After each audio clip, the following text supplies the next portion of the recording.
पश्चिम बंगाल और झारखंड के बाद अब तमिलनाडु में भी जानलेवा निपाह वायरस के असर से बचने के लिए हाई अलर्ट जारी कर दिया गया है। निपाह जैसे खतरनाक वायरस जिसकी मृत्यु दर लगभग 75% है। विशेषज्ञों का कहना है कि गंभीर स्थिति में इसकी मृत्यु दर 100% तक भी पहुंच सकती है और इस जानलेवा वायरस की जितनी जल्दी पहचान कर ली जाए उतना ज्यादा बेहतर है।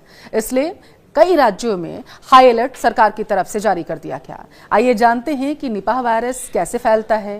नमस्कार, आपके साथ मैं पल्लवी रविंद्र सिंह। देखिए, जानलेवा निपाह वायरस की सबसे बड़ी बात यह है कि यह वायरस इसके कारक से तो फैलता है ही, इसके साथ ही कोरोना वायरस की तरह यह वायरस संपर्क से भी फैलता है। यानी अगर कोई स्वस्थ व्यक्ति है जिसको ये वायरस नहीं है, किसी संक्रमित व्यक्ति के अगर वो संपर्क में आता है किसी भी तरीके से या उसकी कोई चीज वो इस्तेमाल कर लेता है, अपने काम में ले लेता है, तो यह वायरस उसमें भी फैल जाएगा। पश्चिम बंगाल में जो शुरुआती मामले 2 नर्सों के संक्रमण के सामने आए थे, उनमें से पुरुष की हालत अब काफी बेहतर बताई जा रही है, लेकिन महिला की हालत अभी भी ज्यों की तस बनी हुई है और इनके संपर्क में आए लगभग 120 से ज्यादा लोगों को आइसोलेशन में रख लिया गया है, होम आइसोलेशन में। इनमें उनके परिजन भी शामिल हैं, दोस्त भी शामिल हैं, जहां वो कार्य कर रहे थे क्योंकि दोनों नर्स थे वो भी शामिल हैं। देखिए, पूरे मामले पर स्वास्थ्य विभाग और केंद्र सरकार की टीमें पूरी तरीके से अपनी नजर बनाए हुए हैं क्योंकि ये बेहद ही खतरनाक वायरस है। स्वास्थ्य अधिकारियों का कहना है कि कांटेक्ट ट्रेसिंग अभी भी की जा रही है। यह संख्या आगे भी और भी ज्यादा बढ़ सकती है क्योंकि जो 120 मामले सामने आए हैं, जो इन 2 व्यक्तियों से संपर्क में थे, जो 120 लोग हैं वो भी किसी के संपर्क में रहे होंगे और यही वजह है कि सबको सलाह दी जा रही है कि अपना ध्यान रखें।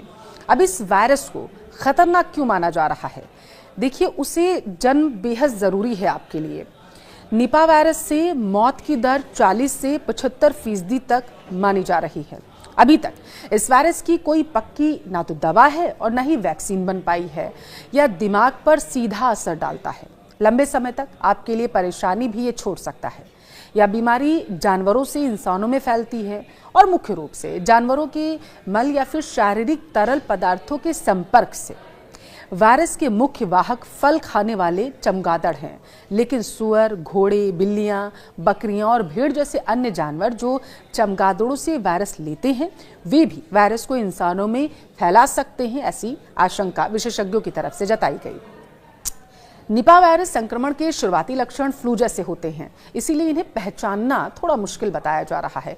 लेकिन निमोनिया और बताया जा रहा है जैसी जो सर्दी जुकाम जैसी हालात बन रहे हैं वो जटिलताएं पैदा कर सकते हैं और अगर समय पर इलाज ना किया जाए तो ये जानलेवा साबित हो सकता है। यह वायरस संक्रमित शारीरिक तरल पदार्थों जैसे खून या लार्वा के सीधे संपर्क से भी एक व्यक्ति से दूसरे व्यक्ति में ट्रांसफर हो सकता है। रोग नियंत्रण विभाग ने लोगों को सलाह दी है कि संक्रमण से बचाव के लिए जानवरों, खासकर जो फल खाने वाले जानवर हैं, चमगादड़ों को छूने के बाद साबुन से आप हाथ जरूर धोएं। ध्यान रखें, अगर समय पर ध्यान दिया गया तो इससे बचाव हो सकता है। अगर आपको ऐसे लक्षण महसूस होते हैं जो निपाह वायरस के संक्रमण का संकेत आपको दे रहे हो, तो किसी भी इंटरनल मेडिसिन डॉक्टर से आप सलाह ले सकते हैं, तुरंत दिखाएं।